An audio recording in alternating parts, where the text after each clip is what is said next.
Hello dues and curious, मैं हूं आशुतोष। आप देख रहे हैं चैनल एंड आज अपन डिस्कस करने वाले हैं मेरी एफआर स्ट्रैटेजी एंड आपको क्या स्ट्रैटेजी रखनी चाहिए फॉर योर एफआर एग्जाम्स। तो देखो, एक तो होती है अपनी थोड़ी जनरल स्ट्रैटेजी जो कि अपन हर सब्जेक्ट के टाइम में डिस्कस करते हैं, नहीं एक होती थोड़ी सी सब्जेक्ट स्पेसिफिक स्ट्रैटेजी। तो पहले अपन सब्जेक्ट स्पेसिफिक थोड़ी सी बात कर लेते हैं, उसके बाद फिर अपन जनरल बातों पर जाएंगे। तो देखो, पहली जो सबसे इंपॉर्टेंट चीज़ है या फिर जो आपका सबसे इंपॉर्टेंट पार्ट होता है इन योर एफआर एग्जाम्स, वो आपके होते हैं दो चैप्टर जो कि होते हैं आपके business consolidation and business combination. तो ये दोनों जो चैप्टर्स हैं ये आपके क्वेश्चन वन जो कंपलसरी क्वेश्चन रहता है उसमें आते हैं। काफ़ी बार बिजनेस कॉम्बिनेशन आता है, काफ़ी बार जो आपका कंसोलिडेशन चैप्टर है वो आता है। मेजरली बिजनेस कॉम्बिनेशन बस काफ़ी कम आता है एग्जाम में, जो कंसोलिडेशन चैप्टर होता है वो ज़्यादातर आता है। हालांकि मेरे जो एग्ज़ाम थे उसमें बिजनेस कॉम्बिनेशन आया था। तो देखो, ये जो दोनों ही चैप्टर है ना, ये वैसे तो बहुत इजी है लेकिन काफ़ी स्टूडेंट्स को काफ़ी टफ लगते हैं। एंड काफ़ी टफ लगने का क्या कारण है कि हम इसकी राइटिंग प्रैक्टिस या फिर हम इसकी प्रैक्टिस ही नहीं करते इसके क्वेश्चंस की। एंड ये जो दोनों चैप्टर्स हैं ये काफ़ी ज़्यादा रिटन प्रैक्टिस आपसे डिमांड करते हैं। आपको मल्टीपल क्वेश्चंस इनके सॉल्व करने पड़ेंगे, तभी आपको इन दोनों चैप्टर्स में कॉन्फिडेंस आ पाएगा। एंड ट्रस्ट में बहुत ही ईजी चैप्टर्स हैं, क्योंकि इनमें कुछ बहुत ही ऐसा नहीं होता कि बहुत ही अलग अलग टाइप के क्वेश्चंस आ सकते हैं। इनमें 2-3 कैटेगरी रहती है क्वेश्चंस की एंड उन्हीं में से क्वेश्चन आते हैं। जस्ट दैट की जो एडजस्टमेंट्स होते हैं वो कई बार ऐसे ही न्यू पूछ लेता है। तो मतलब अगर वो भी अपन कॉन्सेप्चुअली करें तो वो भी हो सकता है सही हो जाए, और अगर गलती भी होती है तो ठीक है 3-4 मार्क्स अपने आ सकते हैं, बट 14 में से 10 मार्क्स लाना is not a big deal in these questions. तो इनके लिए क्या है, देखो पहला तो एक चीज़ होती है कि जो भी आप फैकल्टी फॉलो कर रहे हो उन्होंने इन क्वेश्चंस के लिए कोई तो आपको स्टेप बाय स्ट्रैटेजी बता रखी होगी कि कब आपको गुडविल निकालनी है, कब आपको जो नॉन कंट्रोलिंग इंटरेस्ट है वो निकालना है एंड सो ऑन। इस तरीके से स्ट्रैटेजी बता रखी होगी, तो वो आपको एक बार देखनी है एंड आपको उसे क्वेश्चंस पे अप्लाई करना है। जितने ज़्यादा आप क्वेश्चन रिटर्न में प्रैक्टिस करोगे इनके लिए, उतना ज़्यादा आपको इन क्वेश्चंस में कॉन्फिडेंस आता जाएगा। मैंने बिफोर माई एग्ज़ाम्स, मतलब जो मेरा एग्ज़ाम था उससे जस्ट जो 4 डेज़ का अपन एक रिवीजन रखते हैं फॉर दी एफआर, उसमें मैंने आई थिंक 12 to 13 क्वेश्चंस के रिटन में प्रैक्टिस किए थे। तब जाके मुझे एकदम एग्ज़ाम लेवल कॉन्फिडेंस आया था कि अब कोई कैसा भी क्वेश्चन इसका आ जाए मैं इसको 100% अच्छे से अटैम्प्ट कर सकता हूँ। तो इस वाले के लिए तो कुछ अलग से स्ट्रैटेजी नहीं है, बस आपको मल्टीपल क्वेश्चंस प्रैक्टिस करना है। उसके बाद अपन आते हैं कि काफ़ी ऐसे चैप्टर्स होते हैं जो, या फिर काफ़ी ऐसे इंडेस होते हैं जो बहुत छोटे छोटे से होते हैं, जैसे कि इंडेस 108 या फिर आपका जो आई थिंक फेयर वैल्यू वाला इंडेस है 113। तो ये सारे काफ़ी छोटे इंडेस होते हैं, बट काफ़ी ऐसे इंडेस होते हैं जो काफ़ी बड़े होते हैं, जैसे कि आपका फाइनेंशियल इंस्ट्रूमेंट्स हो गया, देन आपका इंडेस 115 हो गया, इंडेस 116 हो गया। तो काफ़ी सारे स्टूडेंट्स क्या करते हैं कि जो छोटे इंडेस होते हैं उनको तो बहुत ही कम टाइम देते हैं, एंड जो बड़े इंडेस होते हैं उनमें ही फंसे रह जाते हैं, मतलब उनको एक नया ही सब्जेक्ट बना लेते हैं, इतना ज़्यादा उसमें डीप घुस जाते हैं। तो देखो, अल्टीमेटली बात ये है कि जो आपके छोटे इंडेस हैं बड़े इंडेस हैं, लगभग उनका वेटेज सेम ही रहता है। मतलब जैसे अगर फाइनेंशियल इंस्ट्रूमेंट की बात करें जो कि one of the biggest indices for the CA finals है, तो उसका वेटेज भी अराउंड 10 मार्क्स ही रहता है। एंड जो आपके छोटे इंडेस भी रहते हैं उनके वेटेज भी अराउंड 5-6 या फिर 7 मार्क्स के अराउंड ही रेंज में जाते हैं। कभी कभी तो 10-15 मार्क्स की भी उनमें से क्वेश्चन आ जाते हैं। तो पॉइंट इज़ कि जो भी बड़े इंडेस हैं उसको आपको ऐसा नहीं करना है कि आप उनको बहुत ही ज़्यादा उसमें डीप में घुस के पढ़ रहे होने। ऑफकोर्स थोड़ा सा टाइम वो डिमांड करते हैं, बट ऐसा भी नहीं कि आप उनको एक अलग ही सब्जेक्ट बना लो, क्योंकि अल्टीमेटली आपके 10 मार्क्स की आने वाले एग्जाम में। तो आपको ये माइंड में लेके चलना पड़ेगा कि क्या चीज़ है और किसको अपन कितना इंपॉर्टेंस दे रहे हैं। एग्जामिनिंग ये हर जगह रिलेवेंट होती है कि अपन को किसको कितना इंपॉर्टेंस देना है, ये अपन को पता होना चाहिए। तो एक तो ये चीज़ आपको देखनी है कि आप जो बड़े इंडेस हैं उनको ज़रूरत से ज़्यादा टाइम मत दो, ठीक है। तो जितना टाइम वो डिमांड करते हैं, पहली बात तो अपन को वो देना है। दूसरी बात ये आती है कि एक क्वेश्चन आता है काफ़ी लोगों का कि जो एफआर एग्ज़ाम है उसमें हमें थ्योरी कितनी लिखनी है, एंड ये one of the most common question है जो मुझे एफआर के रिगार्डिंग लोग पूछते हैं। तो देखो, थ्योरी का क्या है कि वो आप अगर मल्टीपल मॉक टेस्ट आप प्रैक्टिस करोगे ना, मतलब उस पर अपन आएंगे कि आपको कितने मॉक टेस्ट प्रैक्टिस करनी चाहिए। तो अगर आप मल्टीपल मॉक टेस्ट प्रैक्टिस करोगे, आप प्रीवियस ईयर क्वेश्चन पेपर्स देखोगे, तो अपने आप ही आपको अंडरस्टैंडिंग डेवलप होगी कि कौन से ऐसे क्वेश्चन हैं जहाँ पे आपको थ्योरी लिख के आनी है, कौन से ऐसे क्वेश्चन हैं जहाँ पे आपको थ्योरी नहीं लिखनी है। बट फिर भी थोड़ा सा आपको बता देता हूँ। तो आपको देखना है कि कितना मार्क्स का क्वेश्चन क्या क्वेश्चन है। अगर कोई क्वेश्चन है इसमें बहुत ज़्यादा आपको प्रैक्टिकल कैलकुलेशंस करनी पड़ रही हैं, बहुत ज़्यादा आपको जनरल एंट्रीज लिखनी पड़ रही है, देन जनरली उसमें आपको जो थ्योरी है वो लिखने की रिक्वायरमेंट नहीं होती। बट कुछ ऐसे क्वेश्चंस होते हैं जहाँ पे वेटेज तो लेट्स से 5-6 मार्क्स का है, बट जो प्रैक्टिकल पोर्शन है या फिर जो जनरल एंट्रीज हैं वो 1-2 ही हैं या फिर बहुत छोटी सी कैलकुलेशन है। तो उस केस में आपको डेफिनेटली थ्योरी लिख के आनी पड़ेगी, अदरवाइज आपके मार्क्स डिडक्ट हो जाएंगे। दूसरा ये होता है क्या हमें थ्योरी को रॉट लर्न करना है like we do in audit. तो देखो वैसा करने की रिक्वायरमेंट है नहीं, और आप करने की कोशिश भी करोगे तो फिर आप उसी में फंसे रह जाओगे कि अल्टीमेटली फिर तो एफ बहुत ही बड़ा सब्जेक्ट हो जाएगा, क्योंकि पहले ही वो काफ़ी बड़ा सब्जेक्ट होता है। एंड अगर आप रटने पे आ जाओगे एफ को, तब तो फिर आप इसे कभी ख़त्म ही नहीं कर पाओगे। तो वो चीज़ नहीं करनी है। एंड फ्रैंकली स्पीकिंग किसी के पास इतना टाइम नहीं होता, जो भी एग्जामिनर होते हैं, कि आपके एक एक वर्ड को वो पढ़े।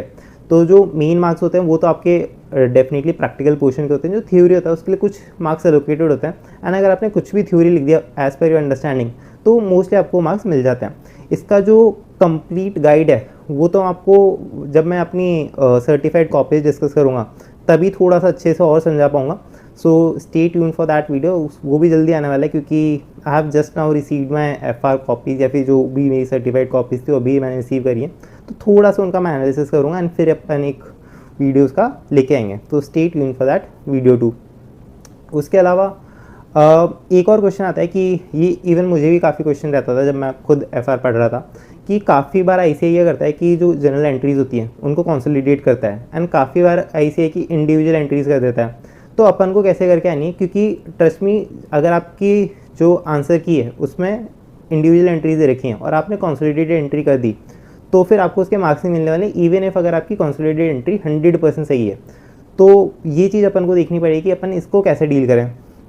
तो देखो मैंने थोड़ा सा तो वैसे एनालिसिस किया था कि कौन सा ऐसा चैप्टर है जहाँ पे ICAI जनरली इंडिविजुअल एंट्रीज डालता है, या फिर कौन सा ऐसे चैप्टर है जहाँ पे ICAI मल्टीपल एंट्रीज डालता है। बट वो एक या दो चैप्टर ही ऐसे हैं जिसमें ICAI कंसिस्टेंसी रखता है। बाकी सब चैप्टर्स में ऐसा है कभी तो ICAI कंसोलिडेटेड एंट्री डाल देता है एंड कभी ICAI जो है अपनी सिंगल एंट्रीज डाल देता है। तो देखो उसका एक ही सोल्यूशन है कि आपको एग्जाम में ऑल्टरनेटिव देके आने पड़ेंगे।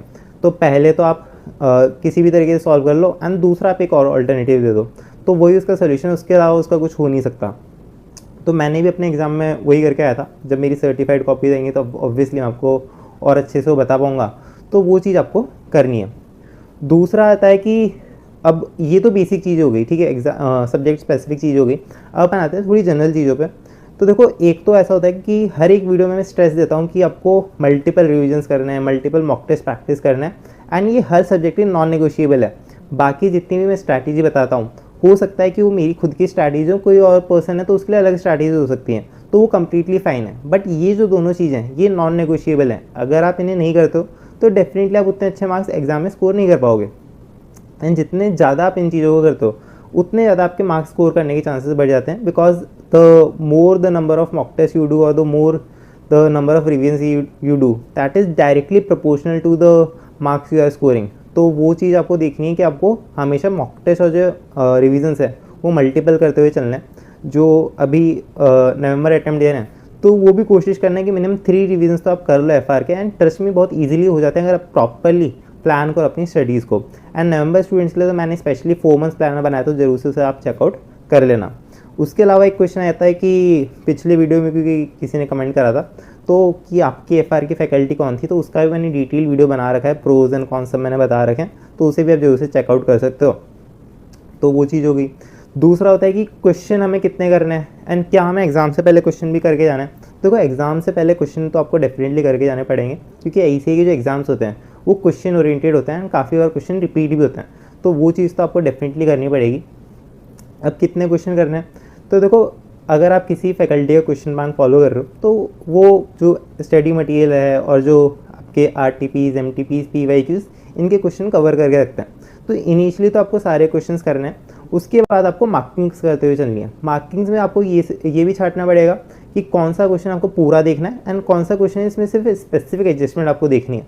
तो वो चीज़ आपको जरूर से करनी है। जितनी ज़्यादा आप नैरो डाउन अपनी मार्किंग्स को करोगे उतना ज़्यादा आपको कंफर्ट रहेगा बिफोर योर एग्जाम्स, क्योंकि उतने ज़्यादा फिर कम क्वेश्चन आपको देखने पड़ेंगे। तो वो चीज़ एक आप जरूर से कर लेना। उसके अलावा काफ़ी लोगों का क्वेश्चन आता है कि जो FR में थ्योरेटिकल क्वेश्चंस या फिर थ्योरेटिकल इलस्ट्रेशन दे रखे हैं मॉड्यूल में, क्या हमें उन्हें भी सॉल्व करके जाना है।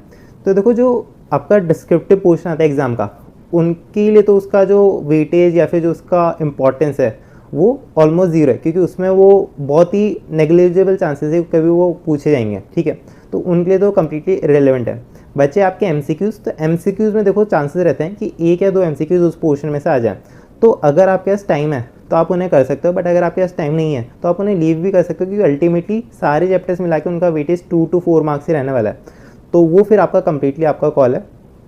कोई अगर नवंबर एग्जाम दे रखा है ना, अभी तक उसने नहीं देखे हैं, तो डेफिनेटली उनको आप लीव करके जाना। बट अगर आप मई अटैम्प्ट है फिर उसके बाद का कोई अटैम्प्ट है तो डेफिनेटली आप उन्हें कर सकते हो, अगर आपका मन करे तो। मतलब क्योंकि 2 से 4 मार्क्स के रिस्क है, तो इतना ज़्यादा है भी नहीं कि अगर आप नहीं भी करोगे तो भी आपका बहुत ज़्यादा नुकसान हो जाएगा।